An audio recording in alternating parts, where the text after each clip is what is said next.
Hello amigos! Super Mario Maker 2 really offered a lot of things, amazing levels from people, the way to make your own Mario worlds and share them with the public, a simple yet effective level maker for you to free your imagination, and of course, the best music streaming service, Mario levels.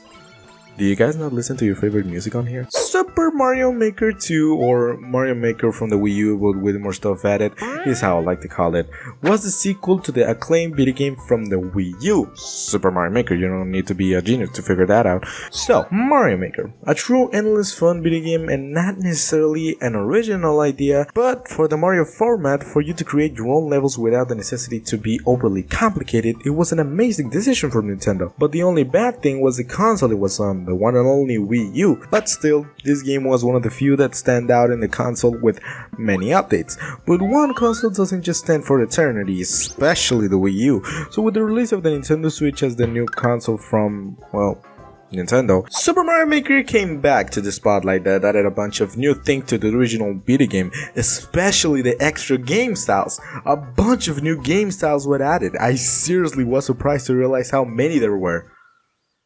There was only one. Okay, if you played Mario Maker 2, you know I'm exaggerating when I say that this game is only just the one from the Wii U with some stuff added. Mario Maker 2 is an amazing sequel that took the first idea and just made it 10 or even 20 times better, with the many features and updates that were going to be releasing as the game went on. But if I praise it so much, why do I say it was a true missed opportunity with this game? Main problem being, only 3 main updates were on this game. In a game where you can create your own levels, I think it's safe to say that many updates are expected to come. A great example of expected updates is in Super Smash Bros. In Smash, many updates are expected for the characters or stages to be added in the future of the game.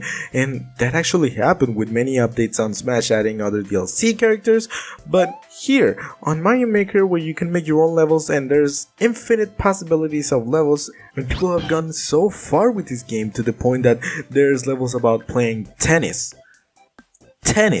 So, having only 3 main updates on this game doesn't really stand this game that much as its predecessor. Sure, we got like a bunch of new stuff in those 3 updates, but if you really take a close at the things that were added, it seems that some of the stuff would have made more sense to be added in the original release.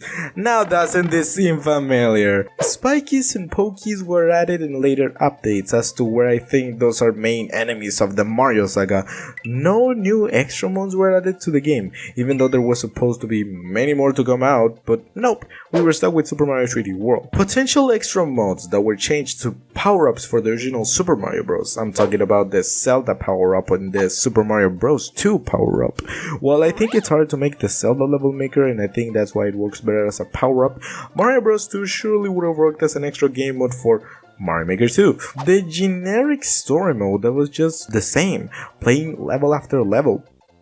Wait a minute, that's just every Mario game. Anyways, it's not bad, but it's Mario Maker, not a Mario game necessarily, so I think, I don't know, another format to the story mode for this game would have been better.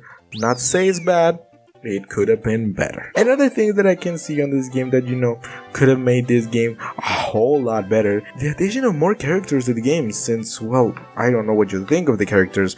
Mario, Luigi, I get that, you know, they are the brothers of the video games.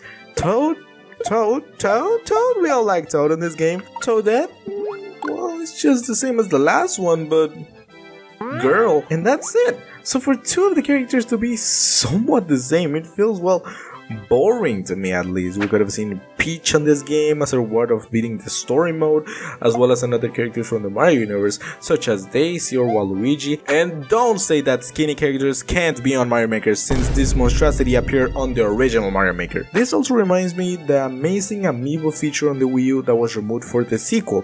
It didn't add anything special to the gameplay, but it was just so amazing to see our favorite characters playing the original Mario Bros. Or fighting 3 Bowsers at once. And it was not just the amiibo. Baby Metal made an appearance on Mario Maker. It was truly packed with everyone. Smash Ultimate is nothing compared to this. The amiibo feature clearly made it official that you can certainly add more characters to the game. And I know the amiibo feature can only be used in this Super Mario mode, but they added so much characters on there that you cannot tell me that the only characters that you can play on the sequel are 4 characters, and 2 of them are practically the same. And I've already talked about the extra game modes that were supposed to be more, and it's actually really sad to only see the Super Mario 3D World mode in there, and how there is more space for modes, but nope, only that one I guess. Extra game modes open so much more worlds for this game, and that was proven with Super Mario 3D World, a new world of levels and Kaizo levels that were discovered while exploring this new mode to play. We could have had Mario Galaxy modes and, you know, Mario 3D World work. How come Mario Galaxy wouldn't work? And to add this Galaxy mode, we could have also seen Rosalina as a playable character. Another possibly extra game mode could have been, I don't know if this would have worked or not, but a Mario Odyssey game mode where you can use Cappy as an advantage and capture another enemies to use their abilities. Just so many things that could have happened if they actually updated the extra game mode style. Many enemies that were scrapped for Mario Maker 2 that are so iconic to Mario's history, it just feels very plain. We could have also seen bosses of other games, since the Koopalings and Bowser doesn't just cover up the other villains in Mario's history. Like, come on man, Mario hasn't beaten them for nothing. Bosses like King Baum, King Boo, the big Goomba from Mario 64 on the DS, those bosses could have worked so well in this game, and it would have also added some more variation from Bowser and the other little brats. And just because I say this doesn't necessarily mean I don't like the game. I really like Super Mario Maker 2. It's a true step up from the original Mario Maker, and of course the main star, Slopes. I really enjoy playing this game, and the amazing 3 features that were added to this game gave the game more life and more originality than ever, and the one that I appreciate the most is the third one, adding the feature of creating your own Super Mario worlds. It's like literally publishing a video game that you created. It gave me so much hope to see how they were taking the updates. It's slow, but adding a bunch of stuff, giving so much opportunity to the players to create awesome levels. But the last one being the World Maker update, it got me bummed out seeing how they just made 3 updates to this endless game. It could have way more updates, adding a bunch of new stuff and coming as a definitive experience of making Mario levels. But the only thing that I dream of in my sleep is for this to happen in a better reality, I guess.